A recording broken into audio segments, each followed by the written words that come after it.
ఈ విషయం గురించి మన తెలుగు వాళ్లకు దాదాపు తెలియకపోవచ్చు.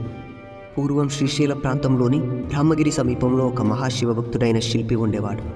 ఆయన ఒకసారి మల్లికార్జున స్వామిని సేవించడానికి శ్రీశైలం వచ్చాడు.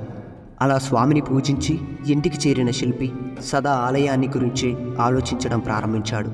తన శిల్పకళా నైపుణ్యంతో శ్రీశైల ఆలయ ప్రాంగణంలోనూ బయట కూడా మహత్తరమైన నందులను నెలకొల్పాలని అనుకున్నాడు.